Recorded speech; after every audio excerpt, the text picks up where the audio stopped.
बेटा हमारे पास जो पहला टॉपिक है वो आपके पास क्या है, क्वाड्रेटिक्स है। और क्वाड्रेटिक्स के अंदर हमारे पास जो है वो सब टॉपिक जो पहला आता है वो आपके पास है क्वाड्रेटिक इक्वेशन। अच्छा मुझे बताओ कि अगर क्वाड्रेटिक इक्वेशन की बात करते हैं तो हमारे पास क्वाड्रेटिक इक्वेशन को सॉल्व करने के लिए जो हमने प्रीवियस क्लासेस के अंदर है वो हमने कुछ मेथड्स पढ़े थे, जिसके अंदर आपके पास जो है वो फैक्टराइजेशन होता है। ठीक है, जिसको आप मिडिल टर्म ब्रेक भी दूसरे अल्फाज में कहते हो। फिर आपने क्वाड्रेटिक फॉर्मूला पढ़ा था, आपने जो है वो ग्राफ के थ्रू सीखे थे। और चौथा मेथड जो है वो आपके पास होता है कंप्लीटिंग द स्क्वायर मेथड। ठीक है, तो कुछ जो आपके पास जैसे ओ लेवल स्टूडेंट्स हैं, ओ लेवल स्टूडेंट्स को जो है वो कंप्लीटिंग द स्क्वायर मेथड उनके सिलेबस से ऑप्ट हो चुका है, यानी आई मीन के हट चुका है।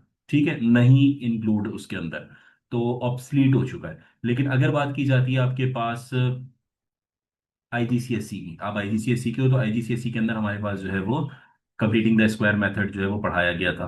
ठीक है, तो उसी को हम रिकॉल भी करेंगे और उससे रिलेटेड क्वेश्चंस जो है वो आपके पास आते हैं जब आपने वर्टेक्स फाइंड आउट करना होता है ग्राफ का। ठीक है, वर्टेक्स क्या होता है इसको हम देखते हैं, वर्टेक्स किस तरीके से फाइंड आउट किया जाता है इसको देखते हैं, और कंप्लीटिंग द स्क्वायर मेथड को एक दफा और गो थ्रू कर लेते हैं। सही। जी सर। क्वाड्रेटिक्स आपके पास बेटा फर्स्ट जो है वो टॉपिक है, और इसके अंदर हमारे पास सब टॉपिक जो हम डिस्कस करने लगे हैं वो आपके पास है कंप्लीटिंग द स्क्वायर मेथड।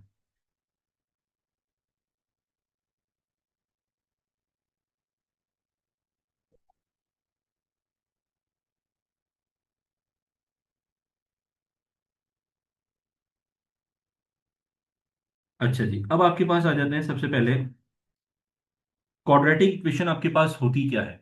सही है, क्वाड्रेटिक इक्वेशन की बेटा बात करते हैं तो क्वाड्रेटिक इक्वेशन हमारे पास जो है वो एक ऐसी इक्वेशन जिसके अंदर हाईएस्ट डिग्री ऑफ इक्वेशन जो है, हाईएस्ट डिग्री ऑफ वेरिएबल जो है वो क्या होता है, टू होता है मेरे पास। सही है, यानी फॉर एग्जांपल अगर मैं कहता हूं मेरे पास इक्वेशन है y is equals x plus two, एक सेकेंड इक्वेशन आपके पास है y is equals x square minus four, तो इसमें से क्वाड्रेटिक कौन सी होगी, सेकेंड इक्वेशन जो है वो आपके पास क्वाड्रेटिक होगी। एंड द रीजन बिहाइंड कि मेरे पास यहाँ पे जो हाईएस्ट डिग्री है इसकी अंदर जो मेरे पास वेरिएबल है, ये दो वेरिएबल्स है एक्स और वाई, और दोनों की जो हाईएस्ट डिग्रीज है वो मेरे पास क्या है यहाँ पे बेटा वन है।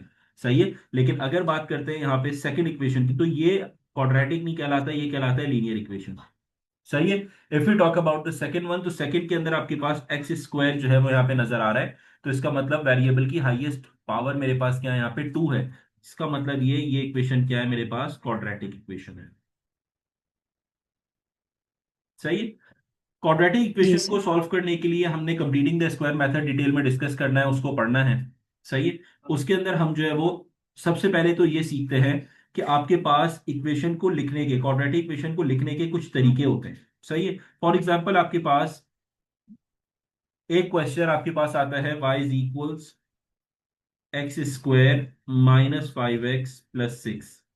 ये एक कॉमन मेथड है, कॉमन एक जो है वो फॉर्म है क्वाड्रेटिक इक्वेशन की, जिसके अंदर हम जो है वो एक सिंपल इक्वेशन लिखते हैं जिसके अंदर आपको देखने से पता नहीं चल रहा कि इसके रूट्स क्या होंगे, आपको देखने से पता नहीं चल रहा इसके फैक्टर्स क्या होंगे, कुछ नहीं आपको आइडिया, बस आपको इक्वेशन दी गई है। अब आपने जब सॉल्व करना होता है तो आप क्या करते हो, यहाँ पे y की वैल्यू जीरो सब्स्टिट्यूट करते हो, और उसके बाद पूरी इक्वेशन को जो है वो फैक्टराइजेशन या क्वाड्रेटिक फॉर्मूले से सॉल्व कर लेते हो। ठीक है, सेकंड जो आपके पास होता है वो क्या होता है, अगर मैं आपसे कह दूं y is equals let suppose two into x minus three whole square plus four, ये एक फॉर्म मैंने दे दी। अब ये भी क्वाड्रेटिक इक्वेशन ही है, ये भी क्या है, क्वाड्रेटिक इक्वेशन है, बट फर्क क्या है यहाँ पे, ये मेरे पास एक कॉमन या जनरल जिसे कहते हैं फॉर्म ऑफ क्वाड्रेटिक इक्वेशन है। लेकिन अगर यहां पे बात करते हैं ये आपके पास कंप्लीटिंग द स्क्वायर मेथड की फॉर्म है।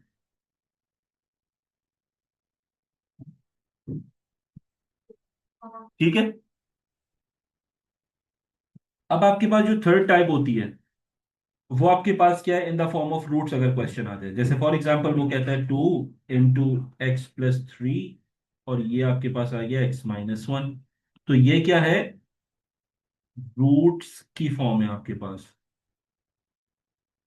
ठीक है, रूट्स का मतलब क्या है कि रूट्स हम किसे कहते हैं, हम कहते हैं रूट्स जब आप जो है वो एक ब्रैकेट को जीरो से इक्वेट करवाते हो और आपका अननोन वेरिएबल का आंसर आ जाता है। ऐसे ही होता है इसके अंदर कि अगर मैं लेट सपोज यहाँ पे फॉर एग्जांपल y की जगह जीरो सब्स्टिट्यूट करता हूं और x प्लस थ्री को जीरो से इक्वेट करवाता हूं, तो मेरा x का आंसर यहाँ पे माइनस थ्री आ जाएगा। यानी अननोन वेरिएबल का आंसर आ जाएगा मेरे पास, ठीक है। तो ये जो फॉर्म कहलाती है ये आपके पास रूट फॉर्म कहलाती है। तो तीन टाइप का आपके पास जो है वो क्वेश्चन आ सकता है। सिंपल आपके पास अगर यहां पर जनरल फॉर्म है तो आपने इसको कंप्लीटिंग द स्क्वायर मेथड में कन्वर्ट करना है, और उसके बाद फिर आपने उसका ग्राफ प्लॉट करना है। अगर तो directly question completing the square method में आ जाता है तो आप डायरेक्ट ग्राफ प्लॉट कर सकते हो।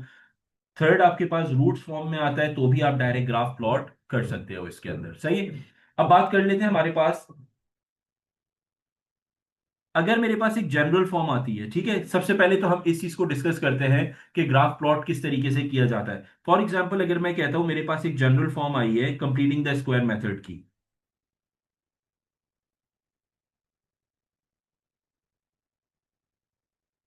कंप्लीटिंग द स्क्वायर मेथड की फॉर्म आ गई मेरे पास एक, सही है। यानी इस फॉर्म में क्वेश्चन है। क्वेश्चन किस तरीके से होता हो सकता है, लेट सपोज वो ये कहता है A into x minus B whole square plus C, उसने आपको कह दिया, सही है। क्या कहा, A into x minus B whole square plus C. अब इसके अंदर आपको एक चीज का आइडिया होना चाहिए यार, ए किस चीज को डिनोट करता है। ए आपको बताता है कि जो क्वाड्रेटिक इक्वेशन का ग्राफ है वो किस तरीके से होगा। इन शॉर्ट वो शेप को ड्राइव कर रहा होता है, ठीक है। यानी हैप्पी फेस होगा या सैड फेस होगा, ठीक है। अच्छा, अब किस टाइप का इसके जो है वो शेप होती है वो मैं भी थोड़ी देर में डिस्कस करने लगा हूं। ये जो एक्स माइनस बी है, ये क्या चीज डिफाइन कर रहा होता है, ये आपको हेल्प आउट करता है टर्निंग पॉइंट फाइंड आउट करने में। लेकिन टर्निंग पॉइंट का सिर्फ और सिर्फ एक्स कोऑर्डिनेट फाइंड आउट करने में, ठीक है। और सही है। सेकंड आपके पास जो होता है वो होता है वाई इंटरसेप्ट। और थर्ड आपके पास जो होता है स्टेशनरी पॉइंट्स, जिसे आप टर्निंग पॉइंट्स भी कहते हो, जिसे आप वर्टिसेस वर्टेक्स भी कहते हो। अच्छा, वर्टिसेस क्यों नहीं कहते, क्योंकि एक ही सिर्फ टर्निंग पॉइंट है, एक से ज्यादा जिस ग्राफ में होते हैं उसे वर्टिसेस कहते हैं। तो यहां वो वर्टेक्स पढ़ा जाएगा, ठीक है। और तीसरा आपके पास यहाँ पे इसे टर्निंग पॉइंट्स या मैक्सिमम और मिनिमम वैल्यूज भी कहा जाता है। ये सारे वो वर्ड्स हैं जो आपको पास्ट पेपर्स में देखने में मिलेंगे, ठीक है। ये आपको एक बैकग्राउंड मिल गया कि इस तरीके से हमने ग्राफ को प्लॉट करना है और इस तरीके से हमने देखना है, सही। एक क्वेश्चन सॉल्व करते हैं जिसमें आपको आइडिया ये होना चाहिए कि अगर मेरे पास एक जनरल इक्वेशन आ गई, जैसे फॉर एग्जांपल अभी प्रीवियस लिखी है हमने x square minus five x plus six, तो इसको कंप्लीटिंग द स्क्वायर मेथड में किस तरीके से कन्वर्ट करेंगे। सबसे पहले तो आपने क्या करना है बेटा, यहां पर y equals x square minus five x as it is लिखोगे, और जो कांस्टेंट है उसे उठा के आपने बाहर रख दिया, सही है, थोड़ी देर के लिए साइड में रख दिया। अब आपने दो फॉर्मूले देखने हैं, या तो a minus B whole square या a plus b whole square, सही है। इन दोनों में से कोई एक फॉर्मूला यूज किया जाएगा हमेशा। मुझे कैसे पता चलेगा कौन सा वाला फॉर्मूला यूज करना है, तो इन दोनों के जो बीच का साइन है, ये वाला जो साइन है दैट विल इंडिकेट यू कि आपने फॉर्मूला नेगेटिव यूज करना है या पॉजिटिव। अब यहाँ पे माइनस है तो इसका मतलब फॉर्मूला जो है वो माइनस का यूज होगा। तो ये हो जाएगा A square minus two A B plus B square, ये आपके पास हो गया, सही। अब आपने नेक्स्ट स्टेप में क्या करना है बेटा, फर्स्ट वैल्यू को फर्स्ट के साथ कंपेयर करना है, सेकंड वैल्यू को सेकंड के साथ कंपेयर करना है। इससे होगा क्या, इससे होगा ये कि क्योंकि आपको इक्वेशन में ये जो आपके पास है फॉर्मूला, इसमें थर्ड वैल्यू नजर आ रही है बी स्क्वायर, बट इक्वेशन में थर्ड वैल्यू यहाँ पे नहीं है, तो इसका मतलब है मुझे बी स्क्वायर फाइंड आउट करना है, ठीक है। तो अब मैं क्या करूंगा, अगर मैं फर्स्ट वैल्यू कंपेयर करता हूं तो A square is equals to X square आ गया, और ए की वैल्यू फाइंड आउट करने के लिए square root on both sides. तो ए की वैल्यू क्या आ गई, यहाँ पे एक्स आ गई डायरेक्ट, सही है। अब बी की वैल्यू बात करते हैं तो ये हो जाएगा टू ए बी इक्वल्स फाइव एक्स। अब नेगेटिव है तो नेगेटिव लगा दो यहां पर, सही है। ए की वैल्यू आपने क्या फाइंड आउट की, एक्स फाइंड आउट किया है, तो ये एक्स हो गया। B equals minus five x, negative से नेगेटिव कैंसिल, एक्स से एक्स कैंसिल, बी का जो आंसर है वो आपके पास क्या आ गया बेटा, फाइव बाय टू आ गया। मेरे क्वेश्चन की जो रिक्वायरमेंट है, मुझे जो सब्सटीट्यूट करना है वो बी स्क्वायर सब्सटीट्यूट करना है, so it will be b square equals twenty five by four. Squaring ऐसे ही होती है, फाइव का स्क्वायर ट्वेंटी फाइव और टू का स्क्वायर फोर हो जाएगा। अब आपने बी स्क्वायर की वैल्यू सब्सटीट्यूट करनी है कहां पर, अपनी इक्वेशन के अंदर। तो यहां पे आपने ऐड किया, क्योंकि फॉर्मूला की रिक्वायरमेंट है प्लस होना चाहिए, तो आप यहां पे plus twenty five by four लिख दोगे, ये आपने लिख दिया, सही है। अब एक बात याद रखना, मैथ्स का रूल है, जब भी आप कुछ अपनी तरफ से ऐड करते हो इक्वेशन में तो आपने साथ सब्ट्रैक्ट भी करना होता है। इसी तरीके से अगर आप कुछ मल्टीप्लाई करते हो तो आपने वहां पे डिवाइड भी करना होता है, ये मैथ्स का रूल है। अगर कुछ अपनी तरफ से इक्वेशन में आप कुछ भी अमेंडमेंट्स करते हो, कुछ चेंजेस करते हो। तो अगर यहाँ पे +25/4 आ रहा है तो साथ में -25/4 होना चाहिए साथ। क्यों होना चाहिए? ताकि अगर मैं इन दोनों को कैंसिल करता हूं मेरी ओरिजिनल इक्वेशन वही बन जाए जो मेरे पास ओरिजिनल क्वेश्चन था। सही है, इस वजह से हम ये काम कर रहे थे। अच्छा, अब यहां तक तो बात समझ आती है। अब होता ये है, क्योंकि आपके पास a² - 2ab + b² expanded form है फॉर्मूले की, और हमें इसे इंक्लोज करना है फॉर्मूले के अंदर, तो आपने फर्स्ट थ्री टर्म्स पॉजिटिव के साथ वाली वैल्यू को रखते हुए फर्स्ट थ्री टर्म्स को इंक्लोज करना होता है फॉर्मूले में। तो ये आपके पास यहां से अगर हम देखते हैं तो ये बन जाएगा y इक्वल्स a - b² की फॉर्म में लिखो, यानी a की जगह x आ गया, माइनस b की जगह 5/2 आ जाएगा। जो मोस्ट कॉमन मिस्टेक होती है, स्टूडेंट क्या करता है, वो b की जगह b² यानी यहाँ पे 25/4 सब्स्टिट्यूट कर देता है, जो गलत है। रीजन उसका, फॉर्मूले में a² - b² नहीं चाहिए बल्कि a-b चाहिए, यानी a की वैल्यू और b की वैल्यू। सो x - 5/2 होल स्क्वायर यहाँ पे आ जाएगा। अब बची आपके पास दो टर्म्स। कौन सी दो टर्म्स बच गई? एक बच गया -25/4 और एक बच गया +6। इन दोनों को आपने एज इट इज यहां पे लिख दिया। ये आपके पास हो गया। अब y equals x - 5/2 whole square. उसके बाद आप क्या करोगे, यहाँ पे एलसीएम लोगे तो ये हो जाएगा -25 + 24 डिवाइडेड बाय 4। तो y का आंसर आपके पास आ गया x - 5/2 होल स्क्वायर -1/4। अब आप देखो ये आपके पास वही फॉर्म आ गई जो कंप्लीटिंग द स्क्वायर फॉर्म की रिक्वायरमेंट होती है। ये आपके पास वही फॉर्म आ गई। अब इसके अंदर आप ग्राफ में हमें कौन कौन सी चीजें चाहिए? सबसे पहले तो आइडेंटिफाई करना है, एक्स इंटरसेप्ट चाहिए। एक्स इंटरसेप्ट, क्योंकि आपके पास ग्राफ जो है वो एक्स एक्सिस पे दो पॉइंट्स पे हिट करता है, तो इसको मैं किस तरीके से कैलकुलेट करूंगा? इसे कैलकुलेट करने के लिए बहुत आसान तरीका है, और वो तरीका यह है कि जो आपके पास ओरिजिनल इक्वेशन है इसको फैक्टराइज भी कर सकते हो, एक मेथड आपके पास है। दूसरा, ये जो कंप्लीटिंग द स्क्वायर फॉर्म आया है, ये वाला कंप्लीटिंग द स्क्वायर मेथड, इसमें y की वैल्यू डायरेक्टली जीरो सब्स्टिट्यूट करो और इस इक्वेशन को सॉल्व कर लो। तो हम यही करने वाले हैं कि आपके पास आ गया y equals x - 5/2 whole square -1/4 है। आपने क्या किया, y की वैल्यू जीरो सब्स्टिट्यूट की, तो इक्वेशन बन जाएगी 0 इक्वल्स x - 5/2 होल स्क्वायर -1/4। -1/4 जब लेफ्ट हैंड साइड पे आएगा +1/4, एंड x - 5/2 होल स्क्वायर आपके पास आ गया। अब स्क्वायर अगर रिमूव करना है, we have to apply square root on both sides. तो यहां से ये कैंसिल हो गया। आपके पास 1/4 क्या बन जाएगा, +-1/2। स्क्वायर रूट हटता है तो आपके पास पॉजिटिव नेगेटिव आता है, दो वैल्यूज आएंगी। अब आपने इधर और करके सॉल्व कर लिया, एक 1/2 इक्वल्स x - 5/2, और दूसरा आपने रखा -1/2 इक्वल्स x - 5/2 आपके पास यहाँ पे आ गया। सही है। अब आप इसे सॉल्व करोगे, सो it will B 1/2 + 5/2 will give you 6/2 equals x। So x का पहला आंसर आया 3। और इसे सॉल्व करोगे, सो 1 - 1/2 + 5/2 equals x। So it will B 2। दो आंसर्स आपके पास आ गए, एक x की वैल्यू 3 आ गई आपके पास, और एक x की वैल्यू 2 आ गई। ये आपको पता चल गया। अब टर्निंग पॉइंट, स्टेशनरी पॉइंट, जिसे मैं एसपी से शो करता हूँ। इक्वेशन आपके पास थी y equals x - 5/2 whole square -1/4। सही है। स्टेशनरी पॉइंट के लिए हम क्या यूज करते हैं, ब्रैकेट यूज करते हैं, जिसे हम जीरो से इक्वेट करवाते हैं।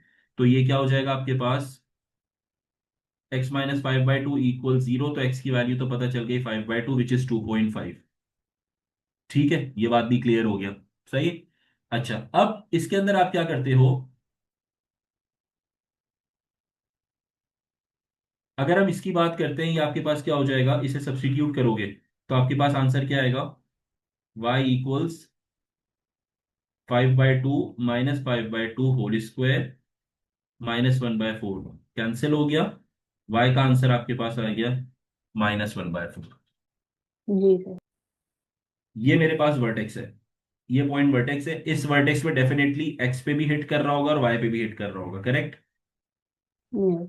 सही है। यानी ये वाला जो पॉइंट है, इसको हम लिख लेते हैं इससे, ये वाला जो पॉइंट है,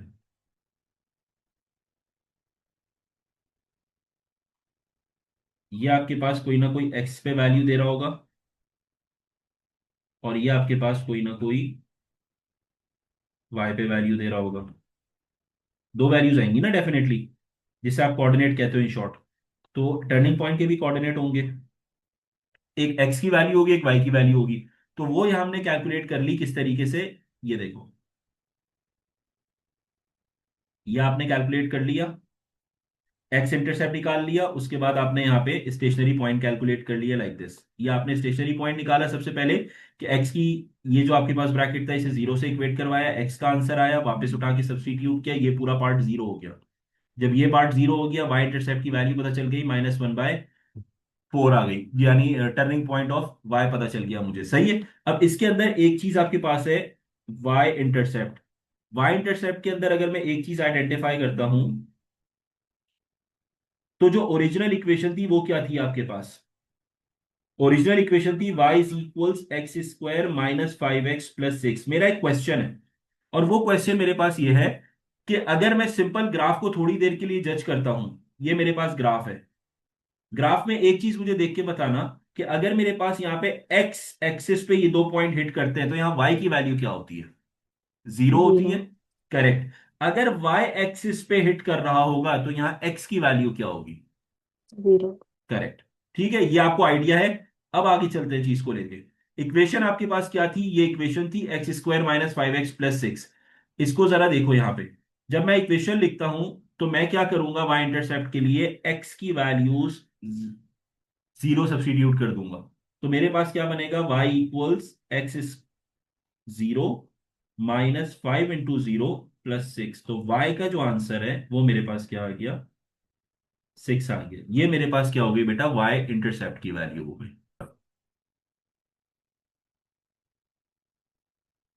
प्लॉटिंग ऑफ ग्राफ।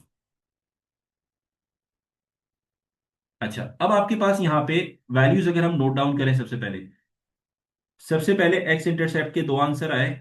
एक आपके पास आया 2 and the second one is 3। दूसरी आपके पास वाई इंटरसेप्ट की वैल्यू आई, जो आपके पास आई 6। थर्ड आपके पास जो पॉइंट था, स्टेशनरी पॉइंट था, उसकी जो वैल्यू आई वो आपके पास आई 5/2, which is 2.5, and the second one is -1/4। अगर इसको हम थोड़ी देर के लिए डेसिमल में लिखें, सो इट विल बी 2.5 एंड -0.25। ये आपके पास ग्राफ आ गया। सही। अब अगर मैं ग्राफ प्लॉट करता हूं तो इसमें मैंने इन्हीं पॉइंट्स को कुछ नोट डाउन करते हुए लिखना है कि लेट सपोज ये मेरे पास आ गया बेटा, अगर मैं एक्स इंटरसेप्ट देखता हूं तो ये दोनों वैल्यूज क्या है, पॉजिटिव है। इसका मतलब ये है कि मेरा जो पूरा का पूरा ग्राफ है वो कहां पे होगा, राइट साइड पे होगा, लेफ्ट साइड पे ग्राफ नहीं जाएगा। एक्स एक्स वैल्यूज के ऊपर, सही है, एक्स एक्सिस की वैल्यूज पे। तो ये मेरे पास क्या हो जाएगा, ये, और फॉर एग्जाम्पल ये आपके पास आ गया, दो पॉइंट्स आ गए। ठीक है, एक 2 हो गया और एक आपके पास क्या हो गया, 3 हो गया।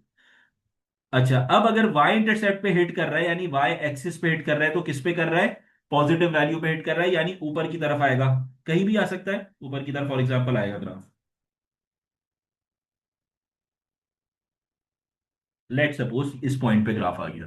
सही है। अब बात करते हैं स्टेशनरी पॉइंट। स्टेशनरी पॉइंट पे वो क्या कह रहा है, 2.5 होना चाहिए और -0.25 होना चाहिए। अब इसके अंदर आपके पास क्या होगा, अगर मैं लेट सपोज ग्राफ लेके आता हूं, ये आपके पास एक ग्राफ है, ये आपके पास है वैल्यू, एक्स की वैल्यू क्या है, ये आपके पास 2 पे, ये आपके पास किस पे हुआ, 3 पे हुआ। ऊपर वाला चेक करो, ये किस पे होगा, 6 पे हुआ। ठीक है। अब 2 और 3 की जो सेंटर वैल्यू होती है वो क्या होती है, अगर 2 और 3 का मिड पॉइंट चेक करेंगे तो वो क्या होता है, 2.5 होता है। तो यस ये सर। आपके पास है 2.5। तो ये देखो, ये एक्स पे यही पीक आ गई एकदम 2.5 एक्स की वैल्यू की। इसी तरीके से वाई के ऊपर भी डेफिनेटली, अगर आप थोड़ी देर के लिए चेक करते हो चीज को, तो ये देखो, लाइट पेंसिल से ड्रॉ कर लेता है, एक आइडिया हो जाएगा। यहां से देखो ये एक्स एक्सिस हिट कर रहा है, और यहां से देखो ये वाई एक्सिस हिट करेगा, ये वाई पे हिट कर रहा है। तो इस पे भी कोई ना कोई वैल्यू होगी, और वो वैल्यू नेगेटिव होनी चाहिए। वो वैल्यू क्या होनी चाहिए, नेगेटिव होनी चाहिए। तो नेगेटिव क्या है, -0.25, वाई पे नेगेटिव वैल्यू है, तो ये आ गई -0.25। तो स्टेशनरी पॉइंट के कोऑर्डिनेट्स आपके पास क्या है, 2.5 एंड -0.25। इस तरीके से आप अपना जो है वो क्वाड्रेटिक इक्वेशन का जो है वो ग्राफ प्लॉट कर लेते हैं। पास पेपर का क्वेश्चन हमारे पास है बेटा, इसके अंदर आपसे क्या कहता है, express x square minus 8x plus 11 in the form of this. तो इसका मतलब है उसने क्वेश्चन के अंदर आपकी रिक्वायरमेंट क्या रखी, उसने उसने ये बोला कि मुझे completing the square method apply करके जो है वो जनरल इक्वेशन को कन्वर्ट कर दो कंप्लीटिंग द स्क्वायर मेथड में। तो आपने सिंपल क्या किया, x square minus 8x as it is लिखा, और प्लस 11 आपने थोड़ी देर के लिए यहाँ पे लिख लिया। हमने ये कहा था कि हमारे पास जो यहाँ पर ये वाला साइन होगा ये डिफाइन करेगा कि ए माइनस बी होल स्क्वायर लगाना है, ए प्लस बी होल स्क्वायर लगाना है, करेक्ट। तो हम यहाँ पे क्या कर लेंगे बेटा, A minus B whole square use करेंगे because of the negative sign. तो A minus B whole square equals A square minus 2ab plus B square. अब जब आप कंपेयर करोगे तो आपको ये पता चल गया कि हमारे पास ए स्क्वायर कंपेयर होगा एक्स स्क्वायर से, तो डायरेक्टली ए का आंसर एक्स आ जाएगा। सिमिलरली -2xb कंपेयर होगा -8x से एक्स कैंसिल हो गया, नेगेटिव से negative cancel, 2 4 so the value of b is 4, which means value of b square is 16। 4 का स्क्वायर 16 होता है, गलती से 8 मत लिख देना, ठीक है। तो हमारे पास अब यहाँ पे क्या हो जाएगा, +16 करोगे और साथ में क्या करोगी, -16 करोगी, सही। अब आपने यहाँ पे इनक्लोज किया, आपको ये पता है कि ये वाला जो पूरा पार्ट है ये तो फॉर्मूले में इनक्लोज होगा a माइनस बी। तो आप इसे यहाँ पे अगर लिखते हो तो ये क्या बन जाएगा, x माइनस बी की जगह क्या आएगा, 4 होल स्क्वायर -16 और +11 आपके पास आ जाएगा। So it will be x -4 whole square -16 +11 will give you -5। तो अब अगर यहाँ पे कहते हैं where P and Q are constant, so you can directly define the value of P and Q, कि भाई, लेकिन इसमें साइन का बहुत ध्यान रखना। ये देखो यहाँ पे प्लस साइन है और यहाँ पे हमारा माइनस आया है, तो इसका मतलब ये है कि P की वैल्यू -4 है। अगर सेम साइन होते हैं तो आप पॉजिटिव वैल्यू के साथ लिखते हो, और अगर साइंस डिफरेंट है हमारे पास, जैसे मेरे पास यहाँ पे +P क्वेश्चन में और हमारा -4 आया है, तो इसका मतलब P की वैल्यू नेगेटिव आई है यहाँ पे, सही। इसी तरीके से Q की बात करते हैं, तो यहाँ पे इन्होंने पॉजिटिव Q मांगा है और आपका -5 आया है, तो इसका मतलब ये है कि Q की वैल्यू भी नेगेटिव है। तो यहाँ पे Q मेरे पास -5 आ गया। सेकेंड पार्ट में कहते हैं hence find the solution of the given equation. अब आपके पास यहाँ पे ऑप्शन है, अब क्योंकि उससे सॉल्यूशन मांग लिया ना, तो अब आपके पास ऑप्शन है, you can directly solve it using the completing the square method, जो इक्वेशन आई है। दूसरा काम क्या कर सकते हो कि आप जो है इसके ऊपर अपना मिडिल टर्म जो फैक्टराइजेशन मेथड है वो भी लगा सकते हो, आपके ऊपर डिपेंड करता है। लेकिन क्योंकि अक्लमंदी ये होती है कि आपके पास यहाँ पे जो है वो राइट साइड पे नंबर मौजूद है, सही है। तो पहला जो हमेशा काम किया करो, समझना मेरी बात को, जो पहला काम करोगे वो क्या काम करोगे, यहाँ पे x square -8x plus 11 equals 1, ये मेरे पास है। तो लेफ्ट हैंड साइड को डायरेक्टली रिप्लेस कर दो। किससे रिप्लेस कर दो, ये जो ऊपर आपने कंप्लीटिंग द स्क्वायर मेथड की फॉर्म निकाली है, तो ये क्या हो जाएगा मेरे पास, x-4 होल स्क्वायर, ये मेरे पास हो गया, और -5 ये रिप्लेसमेंट हो गई, और इक्वल्स 1 आपके पास हो गया। अब आप इसे फर्दर सिंप्लीफाई कर लो, so x-4 whole square equals 1 + 5, so it will be x-4 whole square equals 6, ये आपके पास हो जाएगा, सही। अब आपने square root on both sides, ये आप अप्लाई कर लो जल्दी से, सही। तो अब आपके पास इसे आप जब यहाँ से कैंसिल करोगे कैंसिल हो जाएगा। तो ये आ जाएगा x-4 equals square root of 6, आप चेक कर लो। तो ये हो जाएगा आपके पास square root of 6 will give you 2.449 यानी 2.45। ठीक है, और प्लस माइनस के साथ आएगा। तो आपके दो आंसर आएंगे, एक आएगा x is equals 1.55 and the second one is negative, sorry positive 6.44। अब ये क्वेश्चन नंबर 2 है, इसको थोड़ा सा आइडेंटिफाई करो। क्वेश्चन नंबर जो आपके पास नेक्स्ट क्वेश्चन है, इसके अंदर 2x स्क्वायर -8x प्लस 14, ये उसने सवाल आपको दिया है और बोला है in the form of this लेके आ जाओ।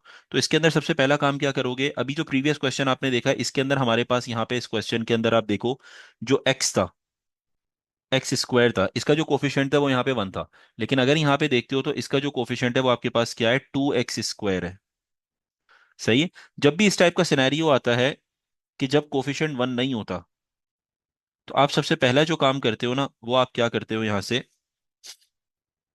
पहला स्टेप वही रखो, 2x² माइनस 8x रखो और +14 कर दो। यही हम काम करते हैं कि x वाली टर्म्स को एक साथ रखते हैं और 14 हमने जो है वो एक क्या कर दिया यहाँ पे, अलग कर दिया। अब जो नेक्स्ट स्टेप है ना, उसके अंदर आप बस याद रखना 2 कॉमन ले लो फ्रॉम द फर्स्ट 2 टर्म्स। तो ये क्या बन जाएगा, x² माइनस, कॉमन का मतलब ये होता है कि आप इन शॉर्ट क्या कर रहे हो, डिवाइड कर रहे हो ताकि मेरा कोफिशिएंट ऑफ x² 1 आ जाए। तो 8 डिवाइडेड बाय 2 क्या हो जाएगा, 4 हो जाएगा। ये हो गया। ब्रैकेट इनक्लोज करो और ब्रैकेट के बाहर 14 लिखो। ब्रैकेट के बाहर क्यों लिखो, क्योंकि कॉमन आपने सिर्फ 2 टर्म्स में से लिया, 14 में से नहीं लिया।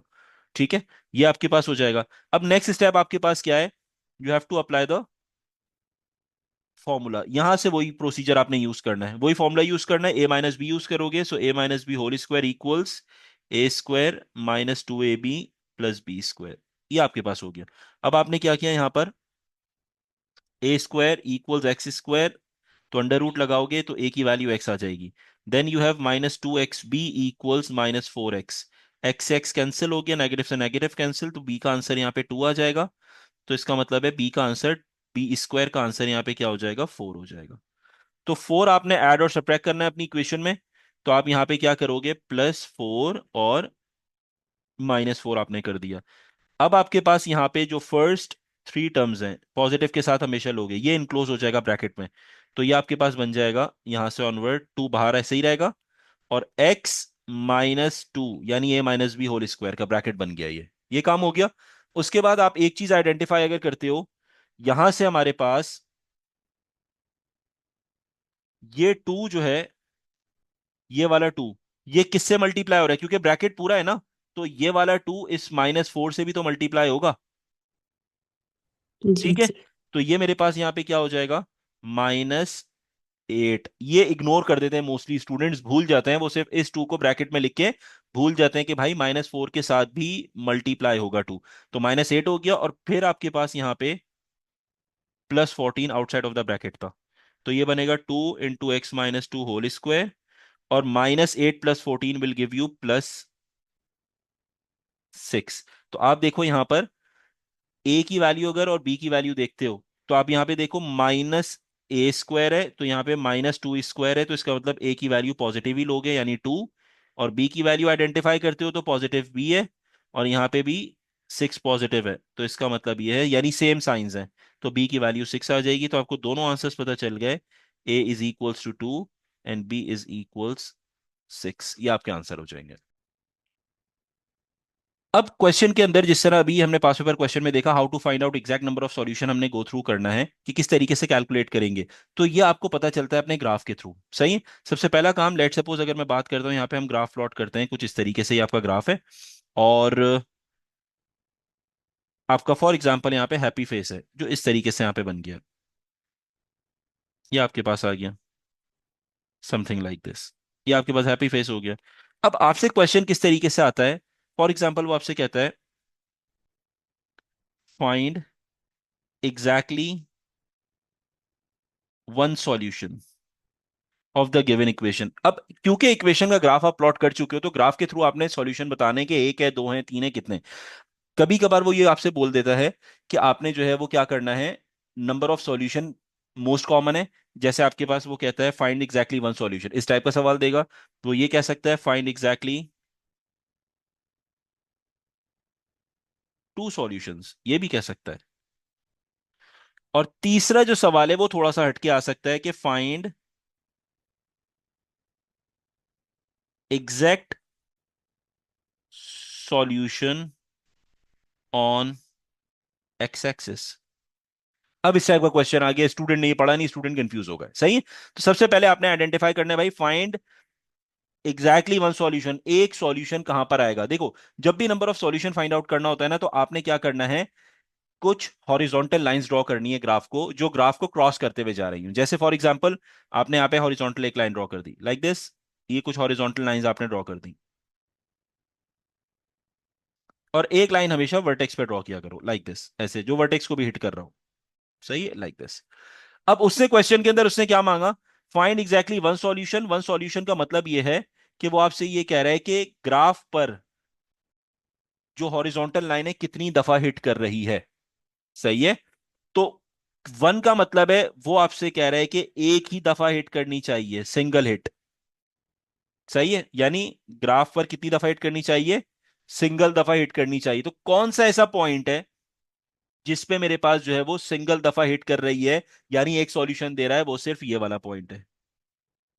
यानी ये वाली वो लाइन है जो ग्राफ को एक पॉइंट पे टच करती हुई जा रही है, बाकी जितनी लाइंस है वो देखो, ये देखो दो पॉइंट्स पे टच कर रही हैं ग्राफ को, ये सारी दो पॉइंट्स पे टच कर रही हैं। करेक्ट, ऐसे ही ये बात समझ आ रही है। यस तो सर। एक पॉइंट पे क्या हिट कर रही है, सिर्फ ये वाली लाइन है। तो अब आप आंसर कैसे लिखोगे, आंसर लिखने का तरीका ये होता है कि आपने जब हॉरिजॉन्टल लाइन ड्रॉ करी तो हॉरिजॉन्टल लाइन जो है वो वर्टेक्स को भी टच कर रही है सिंगल पॉइंट पे, और वाई एक्सिस पे गुजर रही होगी। फॉर एग्जाम्पल उसने वैल्यू दी हुई है 3। सही है, तो आप क्या कहोगे कि मेरे पास यहां पे जो आंसर है वो क्या होगा, k is equals to 3। k is a constant which is denoting you the value of y। सही है, k क्या है मेरे पास, कांस्टेंट है जो, या आप y से भी डिनोट कर सकते हो, लेकिन वो क्वेश्चन के अंदर नंबर ऑफ सॉल्यूशन बोलेगा तो अमूमन k यूज किया जाता है। सही है, k कॉमन अल्फाबेट है जो बता रहा होता है कि y एक्सिस पे वैल्यू क्या होगी।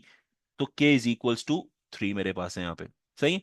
अच्छा, अब क्या कहते हैं भाई, फाइंड एग्जैक्टली टू सॉल्यूशन, इसी ग्राफ के अंदर दो सॉल्यूशन बताने हैं।